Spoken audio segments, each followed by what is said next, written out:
Assalamualaikum warahmatullahi wabarakatuh. Nama saya Alia Marta Mutiara, NIM B1180231, kelas Ekonometrika Manajemen K, Universitas Muhammadiyah Surakarta. Di sini saya akan menjelaskan tentang regresi linier berganda uji asumsi klasik data time series.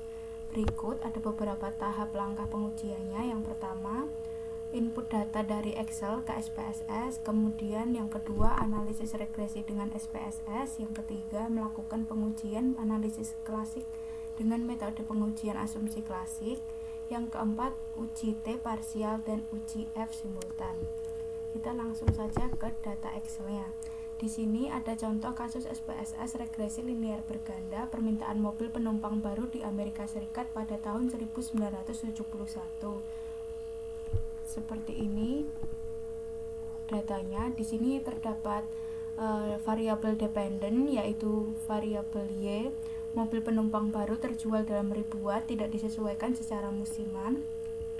Di sini terdapat juga X1, X2, X3, X4 dan X5 sebagai variabel independen. X1-nya mobil baru indeks harga konsumen 1967 sama dengan 100, tidak disesuaikan secara musiman. X2 indeks harga konsumen semua item, semua konsumen perkotaan 1967 sama dengan 100, tidak disesuaikan secara musiman.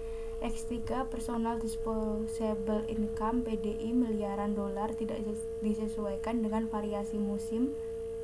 X4 suku bunga persen, kertas pembiayaan ditempatkan langsung. X5 tenaga kerja sipil yang dikerjakan dalam bentuk ribuan, tidak disesuaikan untuk variasi musiman.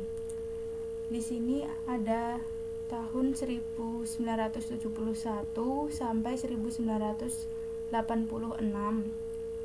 Lalu data dari sini kita masukkan ke SPSS. Kira-kira seperti ini datanya. Kita pencet variabel view, namanya diganti variabel dependennya Y, variabel independennya ada X1, X2, X3, X4 dan X5 dengan type numeric with 8, desimalnya Y-nya 0, X1 1, X2 1, X3 1, X4 2, X5-nya 0, labelnya disesuaikan dengan variabelnya. Lalu kita klik analyze, lalu regression linear, kita masukkan variabel dependennya mobil baru terjual dengan variabel Y, lalu independennya X1 mobil baru, X2 indeks harga konsumen, X3 nya personal disposable income, X4 nya suku bunga, X5 nya tenaga kerja, kita masukkan ke dalam variabel independennya. Lalu kita pencet statistik, regression koefisiennya kita pencet estimate, model fit, descriptive, dan collinear diagnostic. Lalu pada bagian residualnya kita pencet yang klik Darwin-Watson, lalu continue. Setelah itu kita klik plot.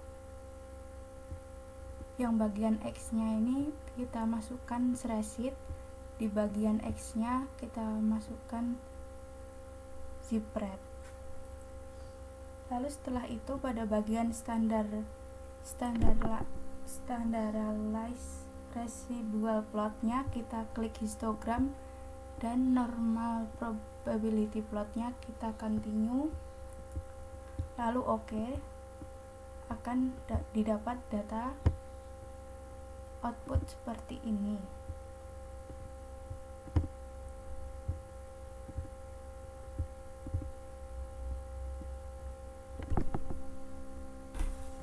Setelah itu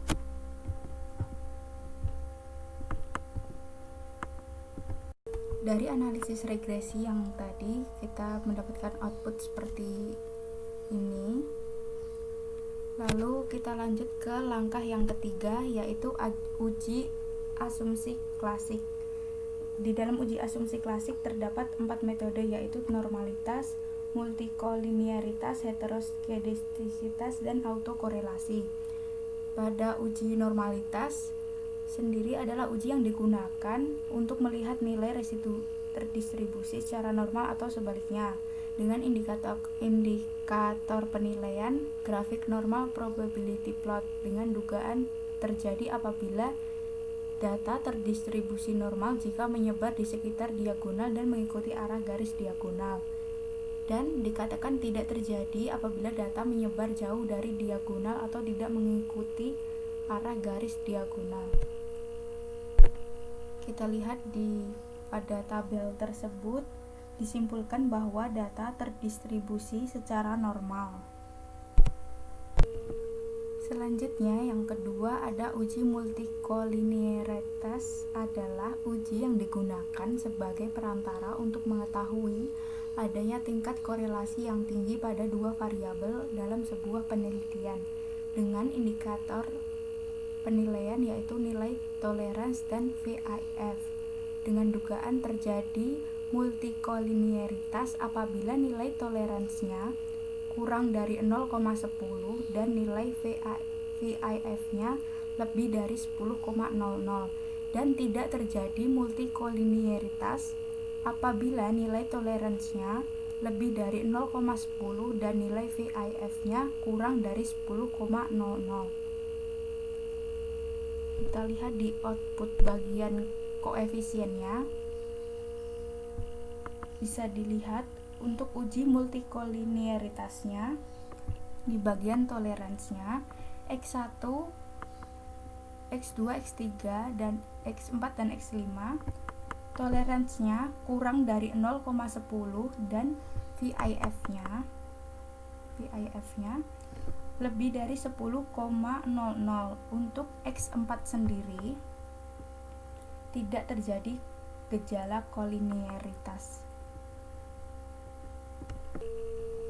Yang ketiga, uji heteroskedastisitas digunakan untuk menguji adanya perbedaan yang tidak sama antara satu residu dengan pengamatan lainnya dengan indikator penilaian scatter plots, dengan dugaan terjadi heteroskedastisitas apabila jika scatter plot terbentuk pola tertentu, teratur, bergelombang, melebar, atau menyempit, dan tidak terjadi heteroskedastisitas apabila jika tidak terbentuk pola yang jelas. Kita lihat outputnya pada bagian scatter plot.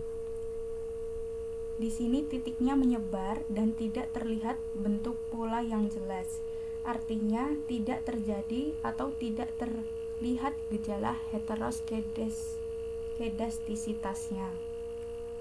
Selanjutnya, uji autokorelasi digunakan untuk melihat terjadinya korelasi antara suatu periode T dengan periode sebelumnya beserta rumus T-1 yang terdiri dari pengujian adanya pengaruh satu variabel dengan variabel lainnya dengan menggunakan indikator penilaian menggunakan nilai Darwin-Watson atau DW, dengan menggunakan dugaan terjadi apabila nilai DW-nya tidak berada di antara DU sampai dengan 4 min DU, dan tidak terjadi autokorelasi jika nilai DW berada di antara DU sampai dengan 4 min DU.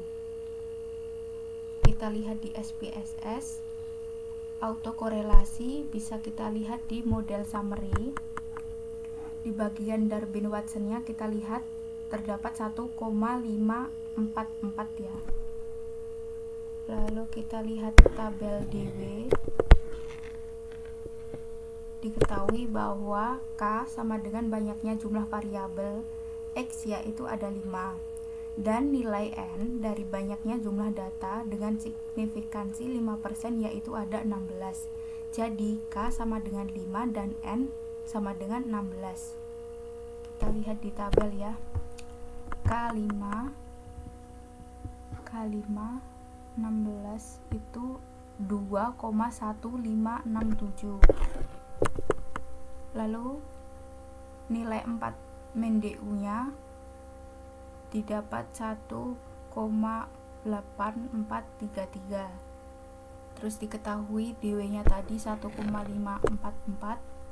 Jadi nilai DU 2,1567 lebih besar nilai DW 1,544 kurang dari sama dengan nilai 4 min DU 1,8433. Dari pernyataan itu dapat disimpulkan bahwa terjadi distribusi autokorelasi karena nilai Darwin-Watson tidak berada di antara DU sampai dengan 4 min DU.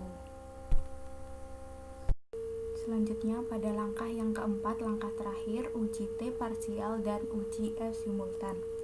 Yang pertama, uji T parsial, indikator nilai signifikansi dan nilai T hitung. Berpengaruh apabila nilai signifikansinya kurang dari 0,05 atau nilai T hitung lebih besar daripada nilai T tabel. Lalu, tidak berpengaruh apabila nilai signifikansi lebih besar 0,05 atau nilai T hitungnya kurang dari nilai T tabel. Kita lihat di SPSS. Berdasarkan nilai signifikansi X1, X2, X3, X4, dan X5 nilainya lebih besar dari 0,05. Jadi variabel X tidak berpengaruh terhadap variabel Y. Selanjutnya kita menghitung T parsial berdasarkan T hitung. Di sini ada tabel T hitungnya. Bisa dilihat dari tabel T hitung di atas dapat diketahui bahwa rumus T tabel alfa per 2 titik koma n min k min 1 sama dengan 0,005 per 2 titik koma 16 min 5 min 1 sama dengan 0,025 titik koma 10. Kita lihat di tabel ya. 0,025 titik koma 10 itu artinya kita lihat di sini 0,025 dan 10. Berarti di sini ketemu 2,22814. Selanjutnya uji T parsial berdasarkan T hitung. T hitung mobil baru X1 sama dengan 0,771 kurang dari T tabel 2,22814. Jadi nilai T hitung tidak berpengaruh terhadap variabel Y.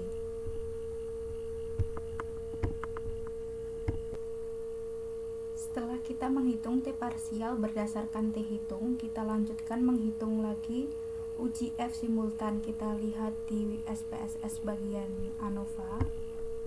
Di bagian ANOVA ini terlihat berdasarkan signifikansi 0,006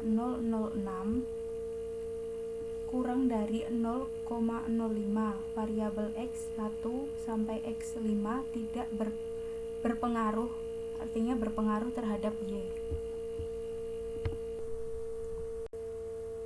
Selanjutnya kita akan menghitung F hitung.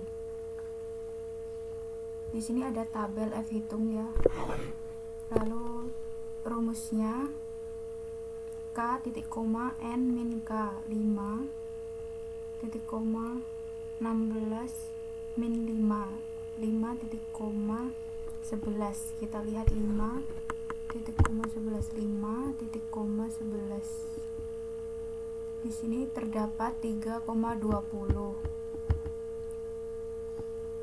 Kesimpulannya, nilai F hitung 6,400 lebih besar 5,32, maka variabel X berpengaruh simultan terhadap variabel Y. Demikian presentasi dari saya. Apabila ada kekurangan mohon maaf. Wabillahi taufiq wal hidayah. Wassalamualaikum warahmatullahi wabarakatuh.